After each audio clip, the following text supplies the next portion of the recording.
Jadi saran saya Mas Hardi, jangan sibuk lihat pesaing, tapi sibuklah memperbaiki diri sendiri. Karena pesaing itu selalu ada. Tapi kalau sudah franchise Mas Hardi, yang menjalankan bukan Anda. Iya. Nah pertanyaannya, apakah orang lain itu bisa menjalankan usaha Anda dengan hasil yang sama? Kalau belum, franchise itu cukup berbahaya.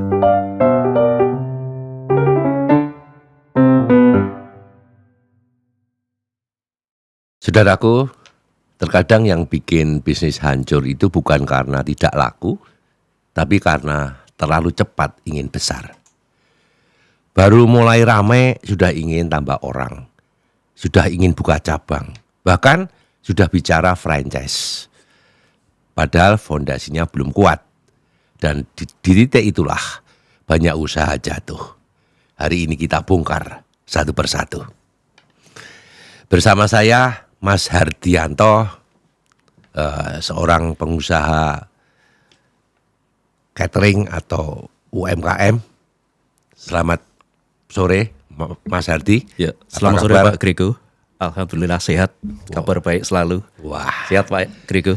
selalu sehat. Semangat Pak Grego. Ya. Sudah nggak pernah bersepedaan sekarang ya? Kadang-kadang masih, Wah, sayang tapi rute pendek Pak. Gitu. Sudah mau masuki angka 6 ini, kepala 6. Betul Bapak. Monggo Pak Hardi, silakan kita diskusi pada sore hari ini. Baik Pak Grego. Jadi gini, ada unek-unek saya yang ingin saya tanyakan ke Pak Grego. Saya kan menjalankan usaha catering. Di dalam catering itu ada, saya garis besarkan 3 sub pokok yang harus saya handle. Oke. Yang pertama dan utama adalah dapur. Ya. Kemudian pasar tentu saja. Berikutnya adalah peralatan.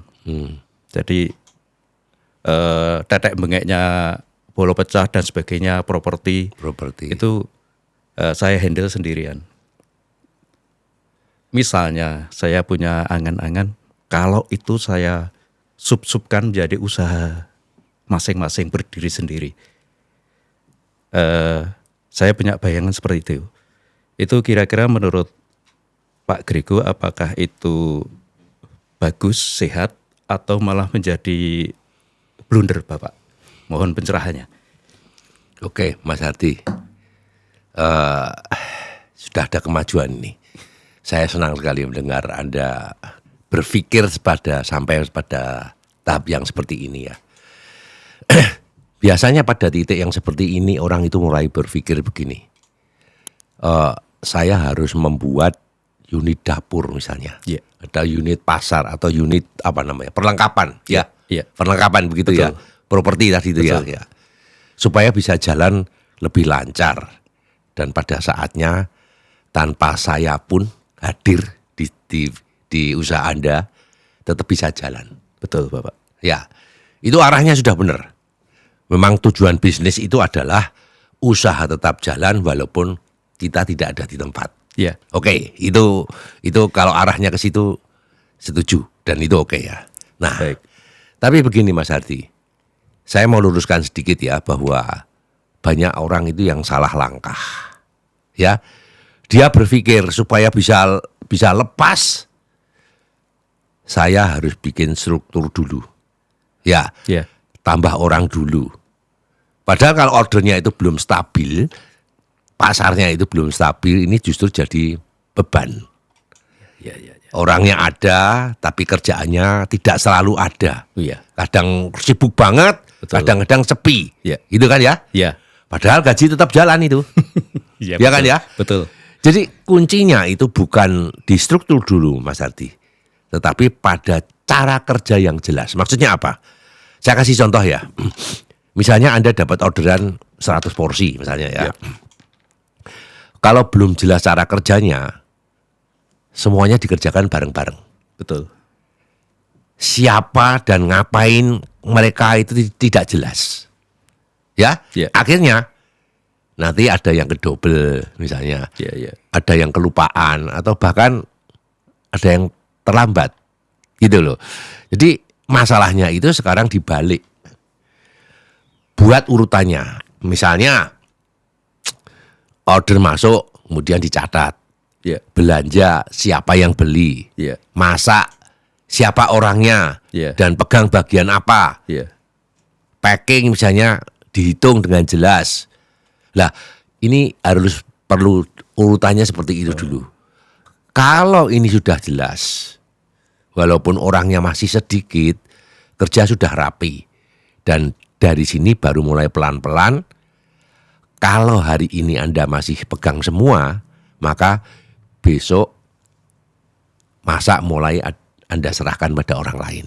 Ya, kalau sekarang Anda sendirian, masak diserahkan orang lain. Dan lusa, misalnya pengiriman sudah Anda serahkan pada orang lain. Nah, ini harus ditata dulu yang seperti itu. Jangan buru-buru membuat usaha pemecahan seperti itu. Gitu. Menurut saya itu. Jadi Baik. pelan-pelan Anda lepas, dan itulah namanya sistem. Ya, sistem harus dibangun dulu. Jadi sistem itu bukan berarti langsung banyak orang, Ya. enggak. Tapi pekerjaan tetap jalan walaupun tidak Anda pegang. Itu sistem. Ya, Baik. itu sistem itu. Baik. Dan satu lagi yang penting. Karena usahanya catering, bener ya, catering ya. Ya, betul Bapak. Itu tidak selalu ada order kan? Ya. Betul. Jangan buat tim besar dulu, tapi buat tim yang kecil. Ya, kalau ada event besar, baru tambah tenaga harian atau mungkin casual atau Ya. cari OJK seperti itu. Ya kan Ya, ya, ya, banyak anak-anak yang sekolah gitu. Ya. Kenapa seperti itu? Biayanya nggak berat saat sepi. Ya. Ya, jadi kesimpulannya Mas Hardi, jangan mulai dari membagi unitnya, tapi mulai dari merapikan cara kerjanya dulu. Oke. Ya, Baik. kalau cara kerjanya sudah rapi dan jelas, mau Anda bagi jadi unit atau mau Anda tidak di tempat, usahanya itu tetap jalan. Ya. Jadi kesimpulannya apa Mas Hardi? Bukan karena banyak orang usaha kita jadi rapi, tapi karena kerjaan sudah rapi, orang baru bisa ditambah. Gitu ya Pak. Itu Berarti tidak memberatkan Mas Hardi. baik. Ditata dulu yang jelas gitu loh. Baik. Ada bayangan. Jelas ya kira-kira Jelas, gitu ya. jelas, Bapak. Jelas. Itu karena catering itu apa namanya? Kalau puasa kan sepi. Nggak ada orang punya kerja kan gitu kan ya.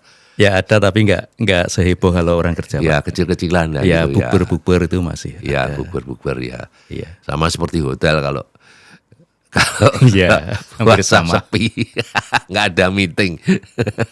Betul. Pak. Kemudian misalnya saya bayangkan dari petunjuk Pak Grego tadi sudah saya jalankan dan kondisi stabil. Pasti saya punya angan-angan yang lain kan Pak, yang lebih jauh. Kok saya pengen ekspansi. Wow. Misalnya karena usaha di Klaten sudah terhandle dengan baik, misalnya saya pengen buka di Jogja misalnya, yang kita tahu di sana usaha catering itu sudah bejibun. Misalnya saja saya ingin ekspansi ke satu kota yang terdekat dengan Klaten. Itu kira-kira saran Bapak seperti apa Bapak? Oke, Mas Hardi, saya hampir 72 tahun usia saya. Iya. Jadi yang namanya orang tua itu lebih banyak hati-hatinya daripada sembrono. Betul Bapak. Ya kan? Betul. Ya itu jadi kalau dulu ya nekat aja saya gitu loh. Tapi Iya. sekarang wah dengan pengalaman saya yang jatuh bangun dan sebagainya, saya itu lebih hati-hati. Oke. Jadi begini Mas, kalau bicara masalah ekspansi keluar kota atau ke kota lain, ini memang tahap yang sangat menggoda. Seperti yang Anda katakan Jogja, wah ini ada peluang yang bagus itu ya. Iya. Nah, biasanya setelah usaha di satu kota itu mulai rame, misalnya Anda di Klaten ya, orderan sudah mulai stabil, orang mulai kenal, muncul rasa percaya diri. Saya buka di kota lain pasti jalan. Oke, gitu jadi saya mau jujur ya Mas Hadi. Baik. Ini pengalaman saya yang saya pengen hati-hati ya. di titik ini nih justru banyak usaha yang jatuh. Oh. Kenapa? Karena dia merasa sudah kuat. Padahal baru kuat di tempatnya sendiri. Jago KT ini Mas. Ya, awas hati-hati. Baik, Kuatnya kan di kota Betul. di Klaten gitu Iya. loh. Nah, karena masa sudah kuat, padahal sebenarnya baru kuat di tempatnya sendiri itu tadi loh. Saya kasih gambaran sederhana. Misalnya begini. Di kota Anda sekarang ya, cateringnya namanya apa? Prima Boga. Prima Boga. Orang kan sudah kenal dengan Prima Boga, sudah kenal dengan masakan Anda. Mungkin sudah pesan, termasuk saya sudah berkali-kali pesan Anda. Dan saya sudah percaya dengan Mas Hardi, kalau Mas Hardi itu bisa dipercaya, maksudnya makanannya juga konsisten, kemudian tepat waktu dan sebagainya. Nah, kalau ada acara, nama Anda sudah masuk pilihan di Klaten ini, ya dah? Iya. Tapi Mas Hardi, ketika Anda pindah ke kota lain, Anda itu kembali mulai nol lagi loh. Ya kan ya? Iya, iya Pak. Mulai Betul. dari nol lagi loh. Betul Pak. Anda tidak mengenal Anda, tapi yang di sana-sana yang sudah terkenal itu jadi dari ranking ke atas itu ya. Iya. Ya, Iya. dari ranking ke atas. Nanti kalau Anda dicari catering di Jogja itu kalau di searching mungkin nggak kelihatan. Nggak kelihatan, nggak muncul Pak. yang nomor 1, nomor 2 itu mesti yang sering dipakai orang kan gitu Betul, kan ya. betul. Ya. Jadi tidak kenal Anda, tidak ada yang pernah mencoba, tidak ada yang percaya, ya. Itu yang dari nol saya katakan. Nah, kesalahan yang sering terjadi itu begini. Begitu layak, begitu yakin, wah di Klaten aku laris, langsung sewa tempat. Bawa perlengkapan, rekrut orang, langsung buka gitu. Itu kesalahannya biasanya gitu. Iya, iya. Kelihatannya siap, tapi kenyataannya apa? Dapur sudah siap, orang sudah ada, biaya sudah jalan, tapi ordernya belum datang. Nah, di situ terasa berat. Ya. Karena apa? Setiap hari ada biaya untuk karyawan, entah Ya. makan, entah apa. Iya, betul. Anda harus bayar listrik, Ya. Anda harus bayar biaya operasional, tapi pemasukan belum ada. Akhirnya apa? Belum berkembang, tapi justru tertekan. Oh, yes. Jadi begini, saya akan ngasih solusi. Cara berpikirnya harus dibalik, Mas Hardi. Jangan mulai dari buka cabang dulu, tapi mulai dari uji pasar. Oh gitu. Ya, jadi kunci di dalam usaha itu bukan produknya yang itu, tapi pasarnya itu bagaimana. Saya kasih contoh yang lebih aman begini. Misalnya Anda ingin masuk ke kota lain, katakan kota Jogja lah. Jangan langsung buka dulu. Tapi saya sarankan dicoba dulu. Anda punya kenalan di sana, titip order kecil misalnya. Iya. Nah, sup. Oh, nanti kalau ada 5 apa 6 atau 7 macam masakan, yang satu dari saya titip satu misalnya apa. Saya seperti itu. Kemudian ada acara kecil, ambil dulu lewat, walaupun sedikit ya. Ya, Iya. Anda pasarnya gitu. Nggak apa-apa event ulang tahun yang kecil-kecil ya. Ya, dan dikirim dari kotamu sendiri. Jangan masak di sana dulu. Ya, Iya. ya, itu jangan berpikir untung dulu waktu itu. Ya, karena baru menjajaki pasar. Kira-kira pasarnya bagaimana ya? Anda harus masak di sini, harus ngangkatin ke sana dan sebagainya itu. Iya, Pak. Nah, dari situ lihat satu hal. Apakah orang pesan lagi atau tidak? Ada repeat order atau tidak? Kalau sudah mulai ada repeat order, orang sudah mulai bertanya, mulai sudah dikenal walaupun sedikit, nah itu pasar mulai menerima Anda. Tanda-tanda gitu. Tanda-tanda pasar itu. Nah, baru disitulah Anda bisa berpikir, masuklah lebih dalam. Tapi pelan-pelan.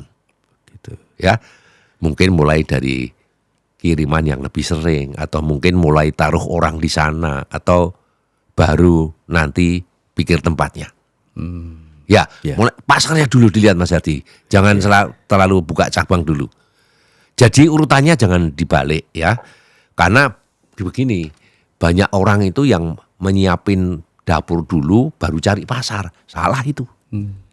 Iya. Yang seharusnya adalah dapat pasarnya dulu baru siapin dapurnya. Iya. Gitu ya. Nah, Karena dalam bisnis catering itu yang paling penting itu bukan dapurnya tapi ordernya kan. Iya betul. Nah, dan satu lagi yang penting Mas Hardi, karena usaha Anda masih UMKM ya gitu Iya, ya. betul. Jangan ekspansi yang dengan cara yang berat. Jangan langsung sewa tempat. Nanti gajinya banyak. Ya, Ya. buat saja yang tetap fleksibel, kalau ada order baru gerak. Oh, Ya gitu ya. Nah, kalau belum jangan itu beban biayanya gede banget itu. Ya. Jadi kesimpulannya apa? Ekspansi itu bukan soal yang cepat, tapi soal yang tepat. Ya, Baik. yang penting itu. Jadi Mas Hardi, pastikan dulu orang yang di sana itu sudah butuh Anda. Oh iya. Sudah butuh Anda, maksudnya butuh Anda itu masakannya Anda sudah diterima. Atau dalam ekspansi yang dicari bukan tempat tapi pelanggannya. Ya. Cari pelanggan dulu. Ya. Kalau masih bisa di cover dari kota Anda, di cover dulu. Kalau sudah kewalahan di sana, nah baru mikir tempatnya. Gitu loh ya. Jangan kebalik ya. Sekali lagi pasarnya dulu, jangan dapurnya dulu. Oh. Tergoda kadang-kadang. Iya gitu Pak. Tergoda kadang-kadang begitu. Tergoda. Godanya itu malah datang kadang-kadang dari teman. Mari Buka kita buka wae di sana. loh. Nanti gampang. Ini harus dipikir dalam. Pasarnya dulu. Titip. Ya, baik, paham. Oke, Pak. Kemudian catering itu seperti kayaknya sepi-sepi saja, Pak. Tetapi kenyataannya itu persaingannya ketat sekali, Pak. Baik itu di internal kota Klaten sendiri ataupun yang datang dari luar kota, Jogja, Solo tuh, Boyolali itu juga ada yang ikut berkiprah di sini. Nah, saya kan juga ingin harus stabil ini. Nah, kira-kira untuk saya tetap bertahan, itu saran Bapak apa yang harus saya lakukan? Baik Mas Hardi. Masih nyambung dengan pertanyaan Anda yang kedua tadi ya. Iya. Anda mau ekspansi. Betul. Padahal Anda di kota sendiri, di kota Klaten ini sudah terkenal. Tapi masih ada dari orang luar yang masuk ke sini. Masih. Wow. Ya itu. Iya. Anda sudah diserang, kenapa Anda mau menyerang ke sana? Logikanya kan begitu kan ya? Iya betul. Ya, harusnya Anda membuat rumah yang bagus di sini sehingga orang tidak memilih dari luar kota tapi tetap memilih di kotamu gitu. Ya, yang di situ kan harusnya Iya. begitu. Nah, sekarang ngomong soal persaingan. Ini pasti dialami pengusaha siapapun ya. Apalagi catering seperti kata Anda lihat. Iya. Hari ini dapat order, besok muncul pesaing baru. Pasti. Dan biasanya langsung terasa satu. Gini loh yang berbahayanya. Pesaing kok lebih murah ya dari Iya. tempat saya. Iya. Itu yang menggoda. Betul. Pastilah. Kalau pesaing datang ke sini dia cari nama, cari brand, jual yang murah. Nah, di titik ini banyak orang langsung panik. Ya, Iya. panik kenapa? Langsung berpikir, kalau dia harga sekian, kalau saya nggak turunin harga, kalah dong. Iya sih. Ya, ini jebakan. Oh gitu. Ini jebakan. Ya, kalau Anda ikut main harga, Anda akan selalu ada yang lebih murah, lebih nekat, bahkan sampai tidak untung pun dijalanin. Kalau Anda mau ngomong soal harga Iya. di sini. Nah, kalau Anda ikut ke sana, lama-lama Anda capek sendiri dan tidak ada hasilnya. Iya Pak. Gitu loh ya. Jadi saya kasih contoh yang sederhana begini. Bayangkan ada 2 catering, ya. Ada 2 perusahaan catering di sini. Yang pertama itu harganya murah, tapi sering telat. Ya, Iya. kadang pas pesanannya tidak sama dengan apa yang diinginkan. Oh gitu. Rasanya beda. Ini yang pertama. Lalu ada catering yang kedua, itu lebih mahal. tapi selalu tepat waktu, rapi, dan bisa diandalkan. Lebih mahal harganya. Kalau Anda punya acara penting ya, pilih yang mana? Pasti pilih yang kedua kan? Iya. Tidak berisiko. Walaupun lebih mahal. Kenapa? Karena dalam catering itu orang tidak beli makanannya saja, tapi rasa aman. Oh, ya. Dan dia tidak mau berantakan. Coba Anda bayangkan, cari yang murah, sampai sudah mulai saatnya mereka resepsi dan sebagainya,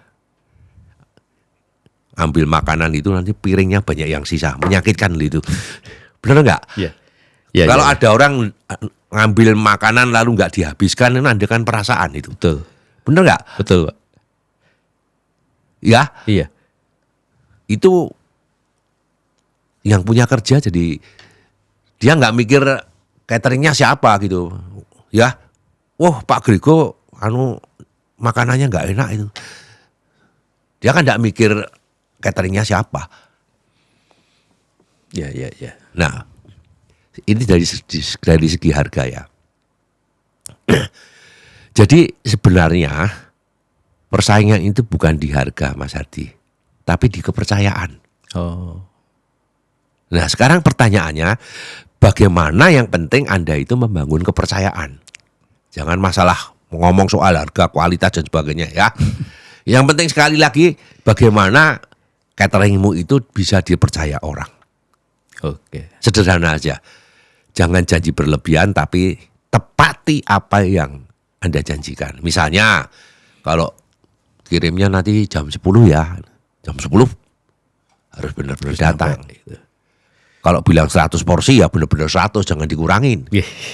Banyak yang nakal. Ya. Ya. Dan rasanya harus konsisten itu. Jangan kemarin enak, sekarang tidak enak. Oh. Ini penyakitnya orang catering.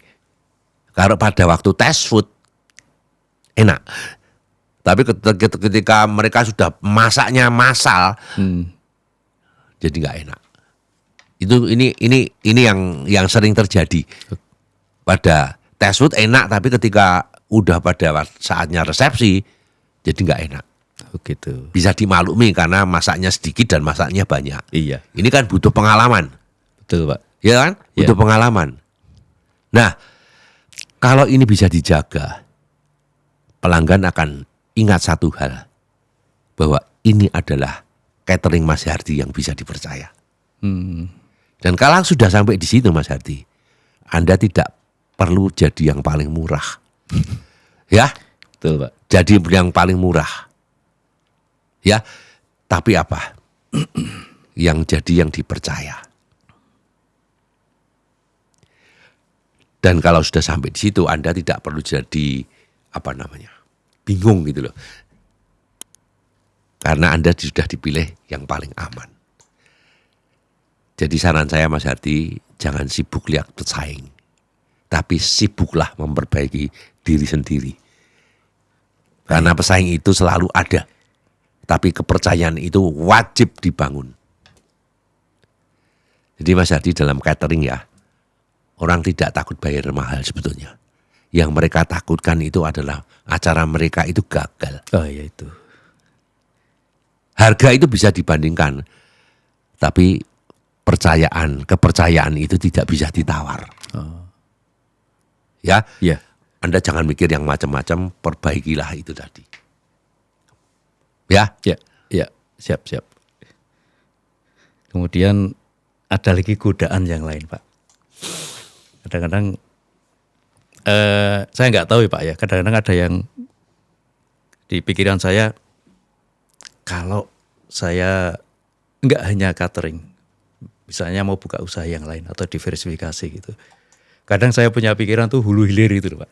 ya. Nah itu saran Pak Grego bagaimana Bapak? Oke, ada yang hulu, ada yang hilir. Iya. Tapi yang ada yang tidak hulu hilir, yang berbagai macam usaha. Gitu ya? Iya. Nah gini, oke, kalau biasanya usaha sudah mulai berjalan, tergoda ide.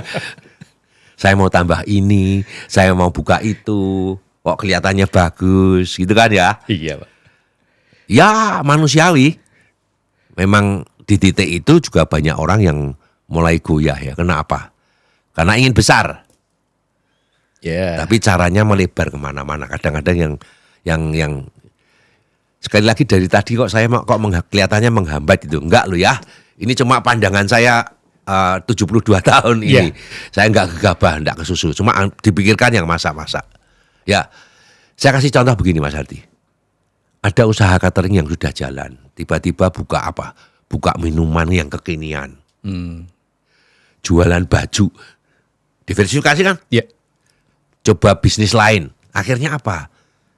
Semuanya jalan, tapi tidak ada yang kuat. Jalan, tapi nggak ada yang kuat. Padahal sebenarnya kalau catering Anda sudah bagus, Anda tidak perlu jauh-jauh. Tinggal diperluas dari yang sudah ada.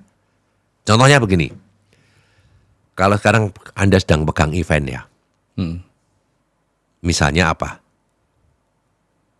Tambah snack box misalnya untuk rapat atau pengajian atau arisan itu. Itu sudah diverifikasi dari catering ya. Buat paket harian untuk orang langganan makan di kantor. Ya? Buat frozen food kalau bisa. Ya? Buat frozen itu. Orang bisa simpan di rumah. Sekarang banyak restoran-restoran yang sudah terkenal di Solo atau di Jogja. Frozen food. Ya, bahkan gudeg pun juga sudah bisa dikalengin dan sebagainya. Kalau ke luar negeri bisa bawa gudeg ke sana. Nggak bau. Itu yang dikalengin ya. Yang di frozen food ada banyak makanan saya nggak sebut ya. Istri saya suka beli di frozen food yang seperti itu. Ya, itu kan masih dalam lingkup, bukan jualan baju. Nah, kalau ini sudah mulai Anda lakukan itu bagus. Kenapa ini aman? Karena dapurnya sudah ada, skillnya sudah ada, pelanggannya sudah ada. Anda tidak mulai dari titik nol. Ya. Jadi prinsipnya sederhana Mas Hardi. Jangan lari ke bisnis lain, tapi dalami bisnis yang sudah ada. Nah, kalau Mas Hardi melebar terlalu jauh, fokusnya nanti akan jadi pecah. Ya. Tenaganya habis, hasil tidak maksimal. Tapi kalau Anda memperdalam, lebih fokus ke situ, pelangganmu akan makin banyak. Repeat ordernya makin sering dan usahamu makin kuat. Ya, masih dalam lingkup itu. Tidak mulai dari nol lagi. Jadi, diversifikasi itu bukan soal banyaknya usaha, tapi soal memperbesar yang sudah ada atau yang sudah kita kuasai. Saran saya begini. Jangan punya banyak usaha, tapi punya satu usaha yang benar-benar kuat. Atau lebih baik satu dapur penuh order daripada banyak usaha, tapi semuanya setengah-setengah. Banyak itu usaha catering itu banyak itu diusahakan. Ya. Nah, saya dengar Mbah Noyo itu punya resep itu. Ternyata Pak Noyo itu adalah mbahmu gitu ya. Kakekmu gitu ya. Nenek moyang itu. Nenek moyang. Kan ada resepnya itulah. Itu bisa. Dapurnya sudah siap. Kamu sudah punya. Itu diversifikasinya ke sana. Buka warung soto. Di Klaten ini kan terkenal sotonya. Kenapa tidak di situ? Kalau diversifikasi. Peluang juga ya Pak. Peluang. Anda tidak mulai dari nol lagi loh. Nggak usah beli alat-alat macam-macam. Sudah punya nama juga Mbak Sudah saya. punya nama. Namanya dipasang di situ. Brandmu sudah ada di situ. Iya. Kalau mau ditambah lagi, bla bla bla bla bla bla, cucu Pak Noyo. Loh, orang-orang baby boomer pasti ke sana pasti. Wah, seperti saya ini ya. Pelanggan setia Pak Noyo, istri saya juga. Oke. Baik. Iya, Kenapa Iya. jauh-jauh? terlewatkan malah nih Pak ya. Iya. Jangan mulai dari nol lagi. Pengembangannya masih banyak. Diversifikasi di situ. Baik, jadi kepikiran saran Pak Edi, Pak Grego tadi, sambal goreng kerni diken, Hmm.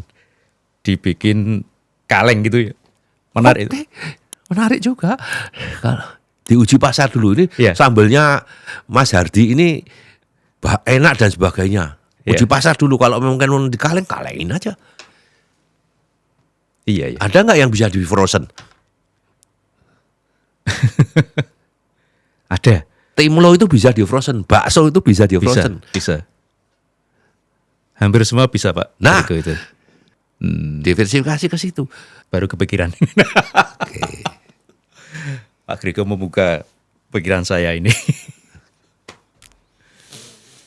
Terus ada lagi yang menggoda pikiran saya Pak. Mm-mm. Dari teman-teman juga sih yang kadang-kadang bertanya gitu. Dari orang lain juga pas ketemu itu bertanya. Buka franchise atau tidak? Bau.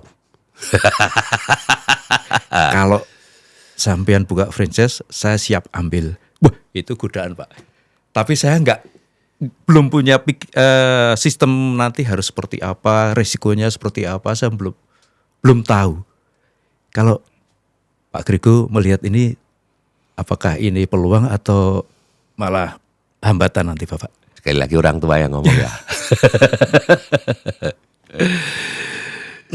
Pertanyaan itu menarik sekali Pak Sardi ya. Jadi biasanya kalau usaha sudah dikenal mulai ada yang tanya, Pak bisa franchise tidak itu. Saya juga punya warung gitu juga ada cukup ramai yang begitu. Tapi saya hati-hati karena apa itu tidak semudah itu membuat franchise. Ya. Ada ngomong soal legal ya, Ya. ada soal sistem ya. Banyak yang kalau kita belum kuat, belum punya orang yang bisa menangani franchise itu berbahaya. Ya, kelihatannya ini peluang besar Pak Ardi. Tapi biasanya saya mau jujur ya Mas, franchise itu bukan soal apa, soal cepat berkembang, tapi soal siap atau tidaknya. Oh. Terutama orang yang mengenal kita. Ya, saya kasih gambaran begini. Yang saya takutkan begini. Kalau hari ini Anda buka sendiri, ya. Mas Hardi bisa tahu rasa masakannya seperti apa. Tahu Anda caranya kerjanya bagaimana. Ya. Tahu Anda bisa mengontrol semuanya atau bisa mengontrol semuanya. Tapi kalau sudah franchise Mas Hardi, yang menjalankan bukan Anda. Iya. Nah pertanyaannya, apakah orang lain itu bisa menjalankan usaha Anda dengan hasil yang sama? Kalau belum, franchise itu cukup berbahaya. Saya kasih contoh nyata begini. Contoh nyata ya. Ada usahanya itu laku. Langsung buka franchise. Awalnya banyak yang tertarik. Tapi karena apa? Rasanya tidak konsisten. Pelayanannya beda banget. Cara kerjanya tidak sama. Akhirnya yang terjadi apa? Nama baiknya rusak. Itu yang paling berbahaya. Nah, padahal ya yang rusak itu bukan pusatnya, bukan Mas Hardi, tapi orang lain. Tapi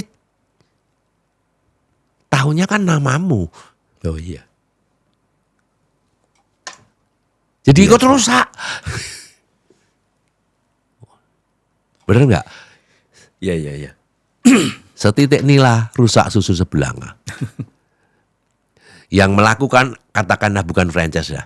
Yang anakmu nakal misalnya gitu. Atau anak saya nakal gitu. Namanya si A. Oh iya anaknya Pak Grego. Bener nggak? Saya kan juga ikut kan. Iya. Jadi ikut. Jadi nama saya rusak. Kena getahnya Pak. Kena getahnya. Awas. Bisnis itu adalah kepercayaan. Bisnis itu adalah trust. Ketika brand kita itu rusak, habis. Iya. Nah, segini, ada 3 hal yang harus siap. Tidak apa-apa, saya tidak menghalangi Anda franchise. Yang penting apa? dari segi apa namanya? Dari segi dapur dulu. Rasa harus sama. Siapapun yang masak hasilnya harus sama. Oh iya. Kalau masih tergantung dengan Anda, kalau bukan Mas Hardi yang masak jadinya nggak enak, artinya franchise itu belum siap. Satu. Yang kedua, cara kerjanya harus jelas. Orang yang baru masuk sudah tahu harus ngapain tanpa harus diajarin. Ya? Ya. Yang ketiga ini yang penting, bisa jalan tanpa Anda. Kalau Anda tidak datang, usaha tetap jalan. Nah, kalau tiga hal ini belum ada, belum jalan, jangan coba-coba buka franchise dulu. Tapi kalau sudah ada, franchise itu bisa jadi luar biasa. Ya, karena apa? Anda berkembang tanpa harus buka sendiri. Orang lain bisa invest, Anda tinggal jaga kualitas. Jadi saran saya Mas Hardi, jangan tergoda cepat besar dengan franchise. Tapi siapkan dulu fondasinya. Ya. Yap. Karena franchise itu bukan cara untuk membesarkan usaha, tapi hasil dari usaha yang sudah siap untuk dibesarkan. Oh. Baik. Paham. Kalau usaha belum rapi, dibuka franchise bukan mempercepat, tapi akan memperbesar apa? Masalah. Ini saya baru ngomong dari soal dapur ya. Saya belum ngomong soal sistemnya, belum soal ngomong soal apa legalnya gitu ya. Saya nggak ngerti masalah itu. Okay. Tapi dari dapurnya itu sendiri loh. Ya. Ya. Iya Pak. Franchise Mas Hardi. Loh di sana enak kok di sini nggak enak. Wah jodoh kuman. Rusak. Itu ya Mas Hardi ya. Baik Pak. Baik. Sorry ya, ini semuanya kok menghambat, kekerasannya kok kayak menghambat gitu loh ya. Ini sekali lagi saya, karena Anda teman dekat saya memberikan sesuatu yang harus dipikirkan matang-matang. Baik. Gitu ya. Justru itu yang saya cari Pak. Ya, saya tidak hanya bukalah dan sebagainya, tapi kamu harus berpikir ke sana. Gitu loh ya. Ya, kalau orang lain kadang-kadang mempush saya untuk jalan-jalan, tapi Bapak memberikan rambu-rambu. Justru rambu ini yang saya cari, Pak. Oke. Itu. Oke, Mas Hardianto. Baik, Bapak. Dan teman-teman semua, dalam bisnis ini bukan yang cepat yang menang, tapi yang benar yang bertahan. Jangan buru-buru pecah unit kalau cara kerjamu belum rapi. Jangan buru-buru buka cabang kalau pasarnya belum meminta. Jangan buru-buru franchise kalau sistemnya belum siap. Karena bisnis itu bukan soal terlihat besar, tapi benar-benar kuat. Lebih baik tumbuh pelan, tapi tahan lama, daripada terlihat besar, tapi runtuh di tengah jalan. Dan ingat satu hal, bisnis yang sehat itu bukan yang ramai di luar, tapi yang rapi di dalam. Sampai jumpa di episode berikutnya. Selalu sehat dan semangat bisa!